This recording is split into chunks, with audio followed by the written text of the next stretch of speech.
Welcome, everyone. Today, we're diving into one of the most fascinating and slightly creepy phenomena in psychology and robotics, the Uncanny Valley. You've probably felt it before. That moment when a CGI character in a movie looks almost human, but something is just off. It gives you that shudder down your spine, right? Well, it turns out there's a name for that feeling, and a whole body of science trying to explain it.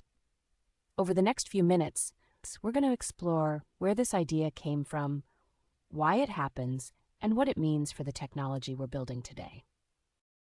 Here's our roadmap. We'll start with the origin story, how a Japanese roboticist named Masahiro Mori first noticed this strange effect back in 1970. Then we'll look at the famous U-shaped curve that explains the whole thing visually. After that, we'll explore some memorable examples. I promise you'll recognize a few of them. And then dig into what's actually happening in our brains when we feel that creep factor. We'll also talk about the ongoing scientific debate because not everyone agrees on why this happens. And finally, we'll bring it home by looking at why all of this matters for the AI, film, and robotics industries right now. Let's travel back to 1970. Masahiro Mori, a robotics professor at the Tokyo Institute of Technology, was thinking deeply about how humans relate to robots. He noticed something curious. As robots became more human-like, people initially responded with more warmth and empathy. That makes intuitive sense. But then at a certain point, when the robot was almost but not quite perfectly human, people's reactions flipped dramatically. Instead of feeling drawn in, they felt repelled. Mori called this Bukimi no Tani, the Valley of Eeriness. The term was translated into English as the Uncanny Valley in 1978. And it has captivated researchers and creators ever since.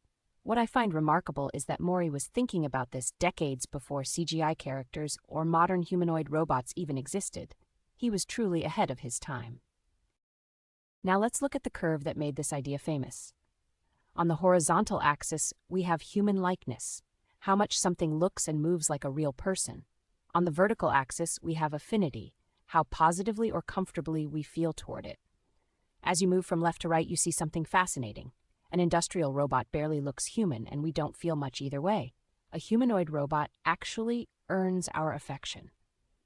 But then, right around the prosthetic hand or animatronic figure, affinity suddenly plummets into negative territory. That's the valley. Things that look almost perfectly human but aren't quite there trigger deep revulsion. And then once you reach a truly healthy living person, affinity shoots back up. This dramatic plunge in recovery is what makes the Uncanny Valley so counterintuitive and so powerful. Let's look at some real-world examples that you've probably experienced yourself. Remember the Polar Express from 2004? The filmmakers used cutting-edge motion capture to make the characters look as realistic as possible, and audiences came out of theaters feeling deeply unsettled. The characters' eyes were just a little too dead, their movements just slightly too smooth. Another classic example, wax figures at museums. They're incredibly detailed, but when you stand close to one, there's this moment of, is it breathing? Your brain doesn't know how to categorize what it's seeing. And then there are reborn dolls, hyper-realistic baby dolls that some collectors cherish but many people find viscerally disturbing. In every case, the same principle applies. They're close enough to human to trigger our recognition systems, but just far enough to set off alarm bells. And that brings us to the really interesting question. What's actually going on inside our brains when we experience this? What adaptive mechanism, what evolutionary wiring, could explain why an almost human face bothers us more than a clearly mechanical one? Let's look at the leading theories that researchers have been exploring. And trust me, they're fascinating. Now, let's look at the two most prominent explanations scientists have proposed. On the left, we have the perceptual mismatch theory. The idea is that when we see something that looks human, our brain sets up certain expectations: natural eye movement, skin microexpressions, the right timing of blinks. When those expectations are violated, even subtly, our brain registers an error signal. That mismatch creates the eerie feeling. On the right, the evolutionary explanation. Throughout human history, we needed to be exquisitely sensitive to signs of illness or genetic abnormality.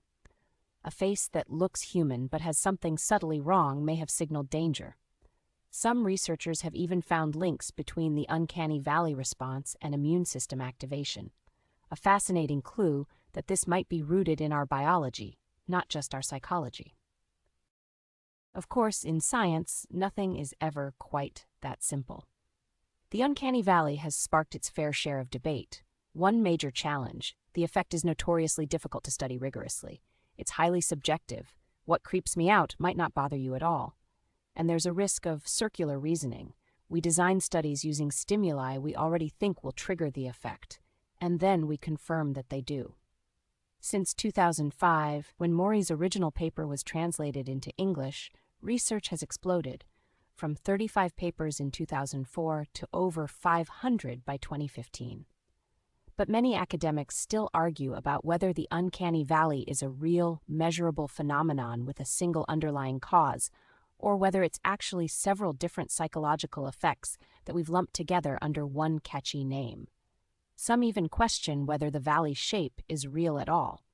Despite all this, one thing is clear: the practical impact on film, gaming, and robotics design is undeniable.